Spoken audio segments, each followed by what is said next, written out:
दिल्ली विधानसभा चुनाव के लिए तारीखों के ऐलान का बेसब्री से इंतजार हो रहा है, लेकिन इससे पहले ही दिल्ली के पूर्व मुख्यमंत्री और आम आदमी पार्टी के संयोजक अरविंद केजरीवाल के खिलाफ उपराज्यपाल वीके सक्सेना की ओर से प्रवर्तन निदेशालय यानी कि ईडी को मिली मुकदमा चलाने की मंजूरी से राजनीति तेज हो गई है।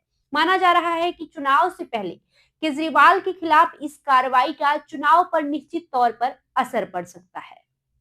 दिलचस्प बात यह है कि जैसे ही दिल्ली के एलजी की ओर से केजरीवाल के खिलाफ केस चलाने की अनुमति की जानकारी सामने आई, आम आदमी पार्टी के शीर्ष से लेकर नीचे तक के नेताओं ने इन खबरों का खंडन करना शुरू कर दिया। आपकी ओर से इन खबरों को आधारहीन और राजनीति से प्रेरित होने का दावा किया जाने लगा। इससे ठीक उलट विपक्ष को तो लगा कि उसे आम आदमी पार्टी को घेरने का बहुत ही बड़ा हथियार हाथ लग गया है। वहीं पूर्व डिप्टी सीएम और आपके वरिष्ठ नेता मनीष सिसोदिया ने सबसे पहले एक्स पर प्रतिक्रिया दी कि ईडी मंजूरी की कॉपी क्यों नहीं दिखा रहा है। उन्होंने कहा कि स्पष्ट है कि ये खबर झूठी और भ्रामक है।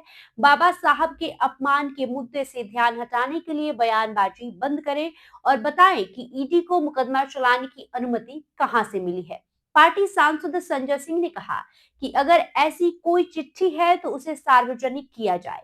दिल्ली की मुख्यमंत्री आतिशी ने एक्स पर पोस्ट में आरोप लगाते हुए कहा कि भाजपा को ऐसी साजिशें बंद कर देनी चाहिए। लेकिन टीओआई की एक रिपोर्ट में दिल्ली के उपराज्यपाल की ओर से 6 दिसंबर को ही आबकारी नीति केस में आबकारी नीति केस के खिलाफ मुकदमा चलाने की मंजूरी दिए जाने की पुष्टि की गई है। रिपोर्ट में दस्तावेजों और राजनिवास सूत्रों के आधार पर बताया गया है कि इस संबंध में विजिलेंस निदेशालय से केजरीवाल पर मुकदमा चलाने के संबंध में भेजी गई फाइल पर उपराज्यपाल के हस्ताक्षर भी कर दिए गए हैं। यही वजह है कि भाजपा और कांग्रेस ने आम आदमी पार्टी और इसके शीर्ष नेताओं के खिलाफ मोर्चा खोल दिया है।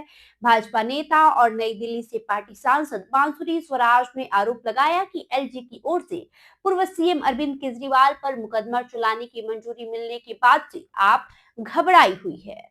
उन्होंने कहा कि केजरीवाल की टीम मुकदमे की इस मंजूरी को मौजूदा राजनीतिक मुद्दों से जोड़ने की कोशिश कर रही है, लेकिन सच्चाई है कि उनके खिलाफ केस पहले से ही दर्ज है और उनकी टीम को पता है कि इस अनुमति से उनके खिलाफ चल रहे मामलों में तेजी आ सकती है, जिसके चलते निकट भविष्य में उन्हें जेल भी जाना पड़ सकता है।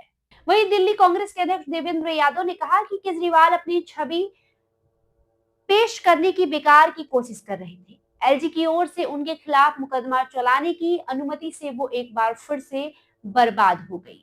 सुप्रीम कोर्ट ने उन्हें कठोर पाबंदियों के साथ बेल दी थी, जिनकी वजह से उन्हें मजबूरी में सीएम पद से इस्तीफा देना पड़ा और अपने आधिकारिक आवास को खाली करना पड़ गया, जिसे कि करदाताओं के पैसे से 75 करोड़ रुपए से भी ज्यादा की लागत से बनाया गया था। दरअसल आम आदमी पार्टी की नींव ही भ्रष्टाचार के खिलाफ अभियान से पड़ी है। विपक्ष को लगता है कि चुनाव से पहले आपके शीर्ष नेता के खिलाफ मुकदमा चलाए जाने से सत्ताधारी दल के खिलाफ बहुत ही कारगर नैरेटिव मिल गया है। भाजपा को लगता है कि अब आपकी टॉप लीडरशिप के खिलाफ आबकारी नीति मामले में इतने पर्याप्त सबूत हैं, जिससे ये मामला बहुत ही ठोस बन चुका है और इनका बच पाना मुश्किल है। वहीं दूसरी तरफ आम आदमी पार्टी भले ही पहले इस तरह की मंजूरी को शुरू में खारिज कर रही हो, लेकिन इसके साथ ही उसके पास विपक्ष के दावों की काट के लिए जांच एजेंसियों के दुरुपयोग के आरोपों वाला हथियार तैयार है।